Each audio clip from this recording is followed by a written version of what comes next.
Okie dokie. This is just a little presentation I'm doing for school, and I gotta read through it anyways to make sure it's under 30 minutes. So I thought I'd just record myself doing it and post it on the line or something. So, spirituality in substance use disorders. How is spirituality and substance use disorder connected? Well, I think the answer to that question can be answered with another question. Why can some people use substances recreationally or even chronically but while remaining functional, while others become addicted and have their lives spiral out of control? And to answer that question, I would like to remind us of a particularly pertinent study from the professor's lectures. Rat Park versus Rat in a Cage. I'm sure you all remember the gist of this. Rats alone in a cage drank drug-infused water until they died, while rats in a rat park full of rat friends and things rats like to do did not do the drugs till they died. But I want to do a deep dive into this experiment because it is quite illuminating to my topic. So let us start at the beginning. In the late 70s, Professor Bruce Alexander and his colleagues wanted to test the following hypothesis. Drugs cause addiction. This hypothesis came about from several experiments in the 50s and 60s, where rats alone in tiny cages would have two choices: drink regular water or press a button and get drug-infused water. The rats consumed large amounts of drugs, often while not eating and dying through neglect of their personal health, which led scientists to conclude drugs have an innate addictive property so powerful it makes people press the drug button till their lives fall apart and they die from neglect of their health, like the rats. So, Bruce and his colleagues wondered, is it the drugs that is causing this behavior? Or might it be the poor conditions the rats were kept in? And thus they built a better environment for the rats. Professor Bruce had this to say on the matter. This required building a great plywood box on the floor of our laboratory, filling it with things that rats like, such as platforms for climbing, tin cans for hiding in, wood chips for strewing around, and running wheels for exercise. Naturally, we included lots of rats of both sexes, and naturally the place soon was teeming with babies. The rats loved it, and we loved it too, so we called it Rat Park. Now, here's where it gets interesting, because as it would turn out, they did everything they could to try and get the rats in Rat Park to behave as the rats in the isolated control group did. Again, I'll allow Professor Bruce to do the talking. In some experiments, we forced the rats in both groups to consume morphine for weeks before allowing them to choose, so that there could be no doubt they had consumed enough morphine to be addicted, according to the official view. In other experiments, we made the morphine solution so sweet that no rat could resist it, but we still found much less appetite for the morphine solution in the animals housed in Rat Park. Under some conditions, the rats in the cages consumed nearly 20 times as much morphine as those in Rat Park. Nothing that we tried instilled a strong appetite for morphine or produced anything that looked to us like addiction in the rats that were housed in our approximation of a normal rat environment. I was shocked to learn they literally made the rats in Rat Park chronically consume morphine, which is quite similar to heroin, by the way, for weeks, and they still didn't show the self-destructive behavioral characteristics of what we call addiction. Let's hear a few more words from Professor Bruce to segue us into my next section. Oops. Our rats consumed much more morphine when they were isolated. This fact definitely undermined the supposed proof that certain drugs irresistibly cause addiction. But what does cause addiction? Why is there currently a flood of addiction to drugs and many other habits and pursuits? People do not have to be put into cages to become addicted. But is there a sense in which people who become addicted actually feel caged? My thoughts exactly, Bruce. So what does spirituality have to do with this? To answer that, we must once again go to the beginning. Spiritus contra spiritum, or addiction, hope, and the search for meaning. You may be familiar with the above words, the title of the study which contains the reading I assigned. I'm sure you all totally read it, but just in case I shall go over it again. According to this study, scholars attribute a dialogue between the Alcoholics Anonymous founder, Bill W., and Carl Jung, my favorite psychologist, as the foundation for the link between spirituality and addiction. As the story goes, a patient of Jung's expressed frustration about his alcohol addiction and asked for advice, to which Jung is reported to have said further treatment would be useless, because only spiritual transformation could cure his affliction. Well, as it would turn out, this patient joined one of the first Alcoholics Anonymous groups, had a spiritual awakening/transformation, got sober, and then he shared his experience with Bill W., who wrote the aforementioned foundational letter to Carl Jung. In his reply to said letter, Jung wrote that the craving for alcohol represented a low-level thirst for God, and described the addiction recovery process as being spiritus contra spiritum, or the highest form of religious experience counters the most depraving poison. Now, I'm not sure if I'm willing to go as far as Jung in suggesting addiction is because of a lack of spirituality/a relationship with God. I would rather say the craving for alcohol is an attempt to fill the hole from a lack of meaning, and a spiritual awakening is a way to find meaning, not the way. But that's a whole other philosophical rabbit hole. And we're here today to do science, not philosophy. And all the science needs to know is that there is a curious correlation between spirituality, meaning, hope, and substance use disorder/addiction recovery success rate. As the professor mentioned in his January 23rd slides, Alcoholics Anonymous relapse rate is 94 to 95%. It is, as they say, a revolving door phenomena for most treatment centers. But as it would turn out, spirituality changes that number. So, sometimes people in Alcoholics Anonymous stay in something called OH, Oxford House. It's basically communal living for people trying not to relapse. If you leave sober, they call it a positive exit, but if you get kicked out for relapsing, they call it a negative exit. In a 2022 study by Bell, Islam, Bobak, Ferrari, and Jason on the impact of spiritual awakening and 12-step recovery, they investigated individuals who reported a spiritual awakening following their entrance to OH, and compared them to those who did not, over a time span of 2 years. They found for those who did not report spiritual awakenings, 75% had a negative exit/relapsed. But for those who did report spiritual awakenings, only 17% negatively exited/relapsed. And they also mentioned in their paper being inspired by Jung. I digress. So, that spiritus contra spiritum study I cited above was also a study. Now, this study wasn't done on recovering addicts. It was just done on a sample of 406 members of the community with the purpose of seeing if there is a correlation between spiritual experiences, meaning, hope, and alcohol and drug use severity. And they found, well, this glorious image of statistics. Thank God they explain it in discussion, because I procrastinated this too hard to try and remember how to interpret statistics. What the numbers means?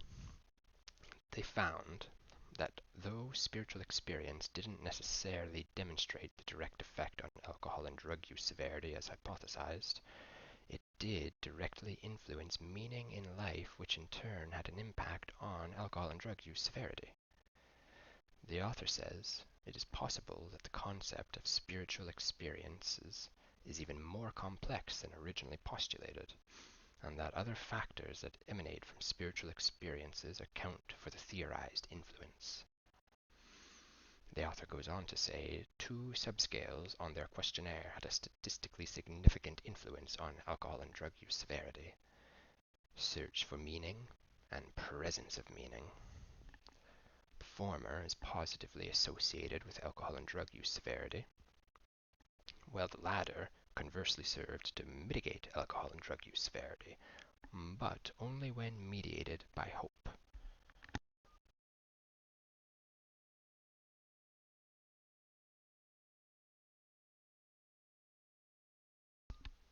Sorry, I had a little drink break. Okay, so my conclusions. So, this last study especially supports my initial point about Rat Park versus Rat in a Cage. The rat in a cage is searching for meaning just like the addict, trying to fill that emptiness with anything that feels better, while the rats in Rat Park, like the humans with meaning, already have the presence of meaning, and likely hope as well, so they aren't searching, and thus don't have a hole to fill, and thus can use substances without becoming addicted. But I still have questions. What is spirituality? What is a spiritual awakening? What is meaning? What is hope? And I still have tons of time, so let us try to answer them. What is spirituality?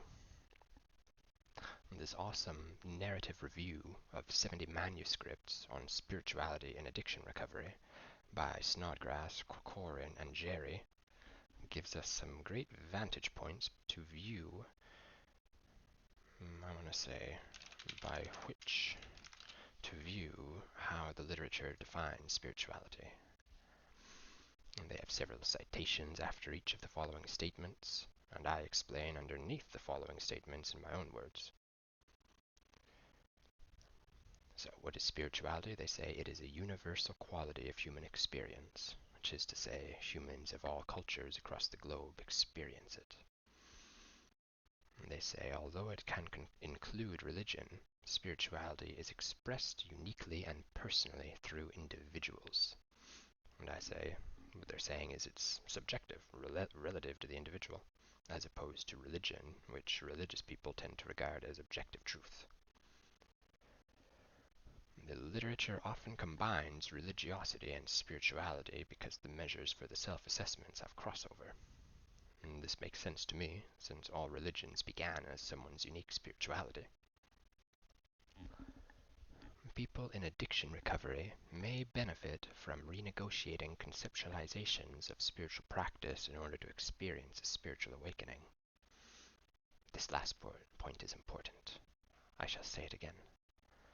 People in addiction recovery may benefit from renegotiating conceptualizations of a spiritual practice in order to experience a spiritual awakening.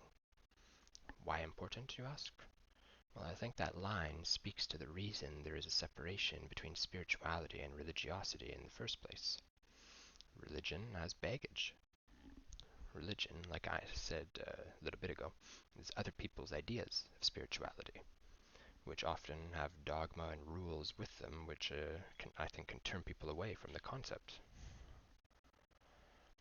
And it makes me think of this Bible chapter, Matthew 23, where Jesus is chastising the religious establishment in front of the masses.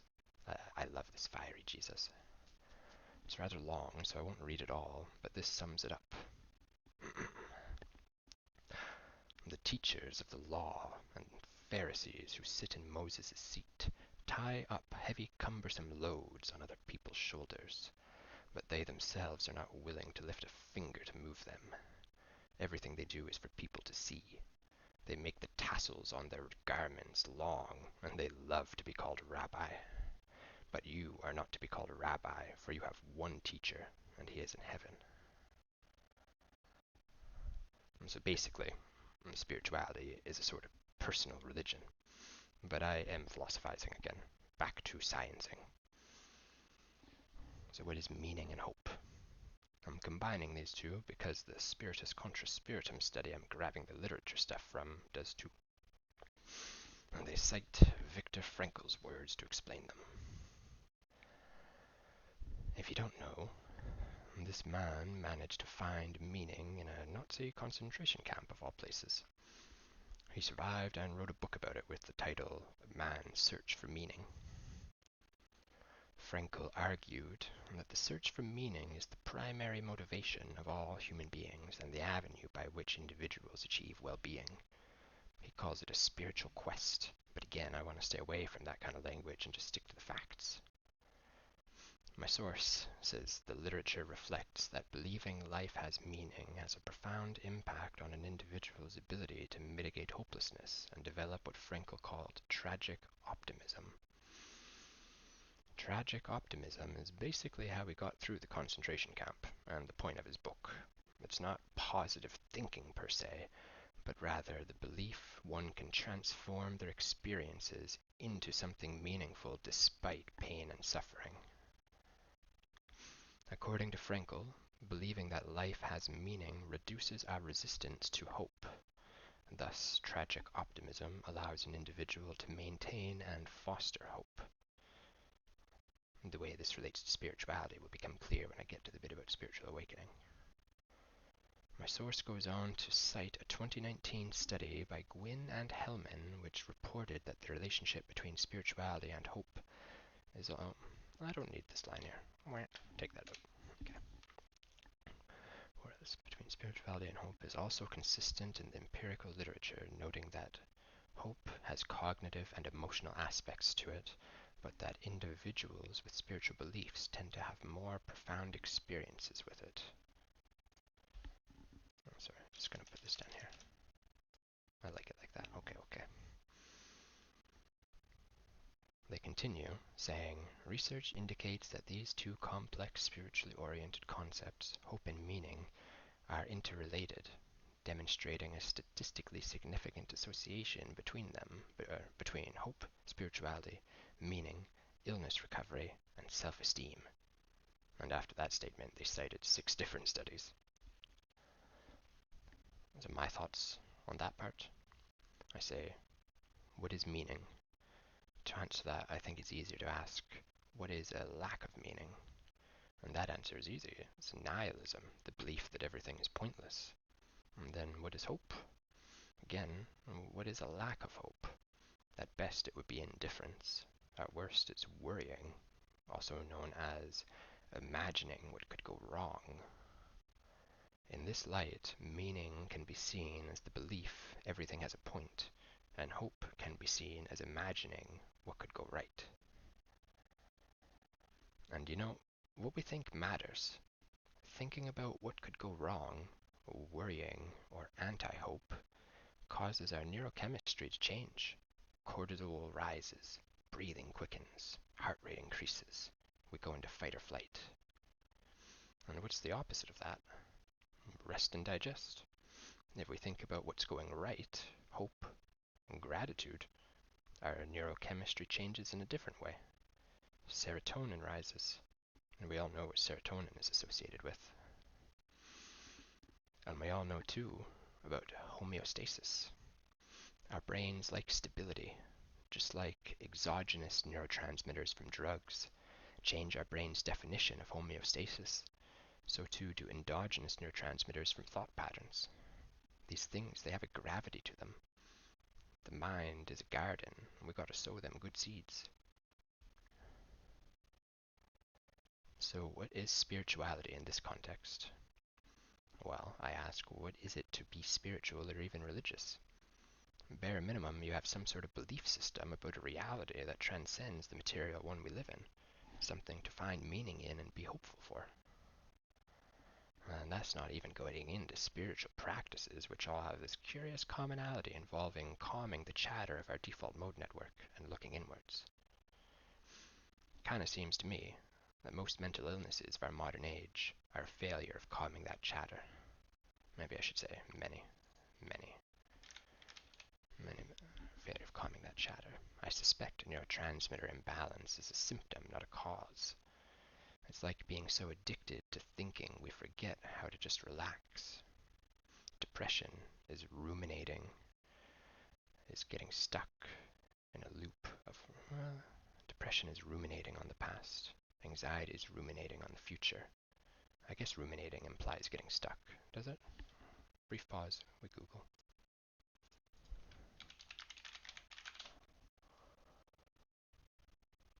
Hmm.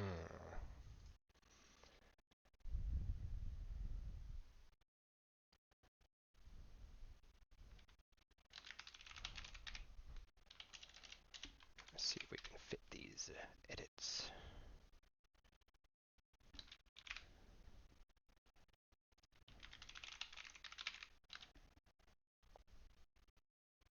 Oh, that's kind of stupid.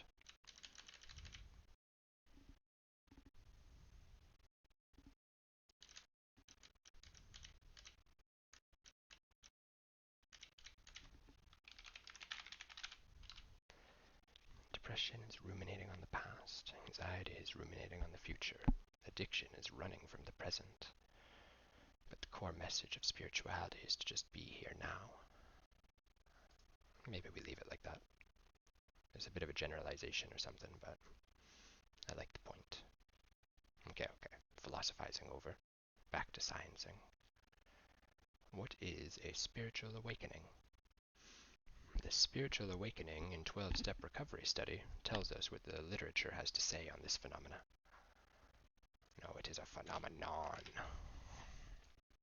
They say, clinical definitions, as well as the texts of Alcoholics Anonymous, have attempted to clarify what it means to have a spiritual awakening.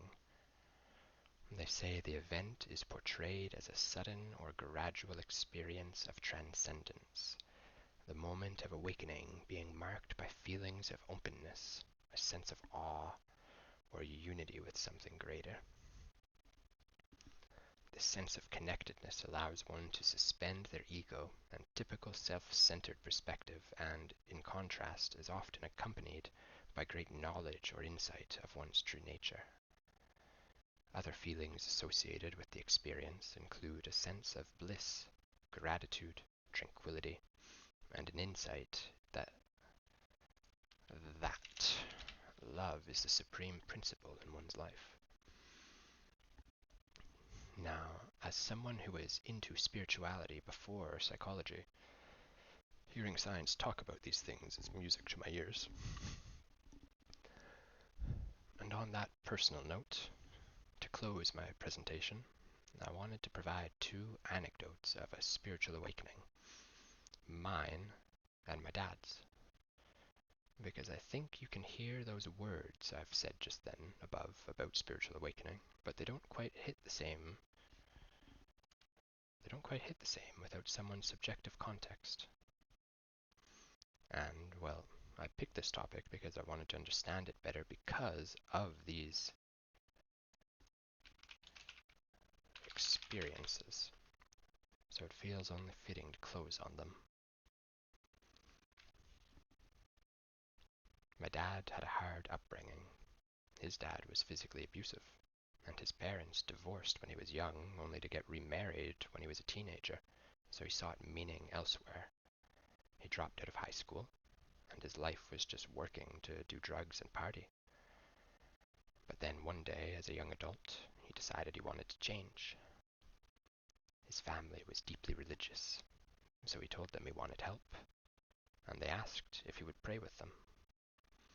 So he did a prayer with them. I remember him telling me he demanded to do it a second time because he didn't feel anything the first. And then suddenly something hit him, and he changed so dramatically that it took his family weeks to believe he wasn't messing with them. He tells me his friends didn't want to be friends with him anymore because he was so different. I don't remember how he describes the feeling of that experience, but I do remember how his life changed course from that day. He went back and got his diploma, and then he went and got a degree. Then he got married and had me. Then he started a business. Then he had 4 more kids, started 2 more businesses, and is still married to my mom 30 years later. And he credits everything in his life to Jesus. His experience was a literal example of the Christian come to Jesus moment. Mine, on the other hand, was quite different. It really speaks to the difference between religiosity and spirituality quite nicely. I grew up with undiagnosed ADHD. In high school, when I experimented with cannabis, I found immense relief. It was like I could finally relax. Alas, my dad didn't want me to go down the same road he went down. And one day when I was going to smoke with my friends, he told me I either don't go smoke or don't come back. I was deeply hurt that kicking me out was even an option, and so I left. A few days later, my mom called me and said I could come home, but I would be kicked out twice more in my high school years for similar reasons, and my home life was a life full of conflict for what I felt were unfair reasons. It was like they didn't understand me. And of course, in these same high school years, my dog died, the one being I did feel understood me. Well, I suppose I was rather close to my friends then too, but our favorite activity was doing drugs. So that's what I did for my early adult years. Work, drugs, and hanging out with my friends while also doing drugs. And I dropped out of high school too. But then in June of 2020, at the age of 24, my life changed course. I was meditating well on an analog of ketamine called 2-FDCK. Suddenly I felt compelled to repeat the word love over and over as if in a trance. And then, for lack of better words, I fell into myself. All I could perceive was a great being made of light. I was awed in its presence and began weeping for joy and ecstasy, an ecstasy so intense that it really puts the drug ecstasy to shame. I described it in my journal as the most meaningful meaning that could meaning. It's hard to describe, but it was like this being was made of love. And, well, I talked to it. The conversation is kind of personal, but I came out of this experience with a burning conviction that my life was meant to go down a spiritual path. Now this is where my experience differs from my dad's, because I didn't instantly change. Around this time, I got diagnosed with ADHD. I went on dextroamphetamine, which by spring of 2021 I began abusing. I then experienced the border where spirituality and psychosis meet. I won't go into this experience because it is deeply personal, but it was kind of like if Jung's Red Book meets the biblical story of Job. But by the end of it, then I was changed like my dad. I went back to school to study psychology to try to understand what the hell I experienced. I realized my ADHD could be overcome without amphetamines, simply by learning to relax. And most of all, I stopped my relentless pursuit of whatever drug I could find. All because I now have what feels like knowledge from experience that whatever we're doing here existing as human beings matters. My life now is basically a relentless pursuit to be the best human I can be. So, I hope those two anecdotes help elucidate both how subjective these spiritual awakenings can be and how healing they can be.